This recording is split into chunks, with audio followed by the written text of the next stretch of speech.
நமஸ்காரம். உங்க கல்பனா ஸ்ரீகாந்த். மிதுன ராசி மற்றும் மிதுன லக்ன அன்பர்களுக்கு இந்த செப்டம்பர் மாசம் எப்படி இருக்கும் அப்படின்றத நம்ம பார்க்க போறோம்.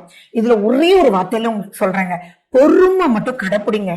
இந்த மாசத்துல தீரவே தீராதோ இந்த பிரச்சனை அப்படின்னு நினைச்சது கூட தீரக்கூடிய ஒரு அற்புதமான மாதமாவே இந்த மாசம் உங்களுடைய கிரக நிலைகள் அவ்வளவு சாதகமா இருக்கு. சரி, ஒன்னொன்னா எப்படி இருக்கு, அது எப்படி நம்ம தக்க வச்சுக்கணும் அப்படின்றத நம்ம பார்க்கலாம். நம்ம சேனல்ல இதான் ஃபர்ஸ்ட் டைம் பாக்குறீங்கன்னா சப்ஸ்கிரைப் பண்ணிக்கோங்க, பெல் பட்டனை பிரஸ் பண்ணுங்க, ஆல் என்ற ஆப்ஷனை சூஸ் பண்ணிக்கோங்க. சரி, அப்படி சூப்பரா அப்படின்னா ஆமாங்க, உங்களுடைய 2ஆம் வீட்டுல யார் இருக்காங்க? சுக்கிரன் இருக்கார். அந்த சுக்கிரன் அப்படின்றது சுகத்தை கொடுக்கக்கூடியது. 2ஆம் வீடு அப்படின்றது குடும்பம். சோ எப்பயுமே மிதுன ராசி அன்பர்களுக்கு கம்யூனிகேஷன்றது பிரம்மாண்டமா வரும். அப்படிப்பட்ட அவங்களுடைய ராசிநாதன் புதன் 3ஆம் வீட்டுல போய் உட்கார்ந்துட்டு சூரியனோட போய் உட்கார்றதுனால பாத்தீங்கன்னா புத ஆதித்ய யோகம் அங்க வேலை செய்யுது.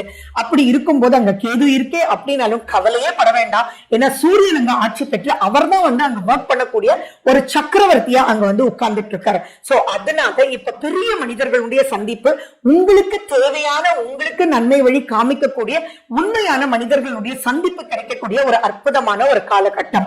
அப்ப உங்களுடைய மனவேதனை எல்லாமே அவர் உங்களுக்கு தீர்த்து வைப்பார். அது ஒரு நியாயத்தின் அடிப்படையில தீர்த்து வைப்பார். அது எதை யார் யாரும் எப்படி எப்படியோ உங்களை தூண்டி விட்டுருந்தாலும் இந்த காலகட்டத்துல பாத்தீங்க அப்படின்னா இது நீ சரியை பண்ணிக்கோப்பா, அதை அவங்க சரி பண்ணிக்கணும் அப்படின்னு ஒரு மத்தியஸ்தம் நடத்தி ஆட்டோமேட்டிக்கா உங்களுடைய மன நிறைவு கொடுக்கக்கூடிய வகையில உங்களுக்கும் நடக்கும், உங்க குழந்தைகளுக்கும் நடக்கும். நீண்ட நாளைய ஆசையெல்லாம் உங்களுக்கு நிறைவேறக்கூடிய ஒரு அற்புதமான ஒரு காலகட்டம். ஓப்பனா சொல்லிங்கன்னா கரெக்டா உங்களுடைய திசா புத்தியும் வச்சு நீங்க மேட்ச் பண்ணி ஃபர்ஸ்ட் கிளாஸா நீங்க ப்ரொசீட் பண்ணீங்க அப்படின்னா உங்களுக்கு அப்பாடி ஜாலிப்பா அப்படின்னு சொல்லக்கூடிய வகையில சூப்பரா இருக்கு.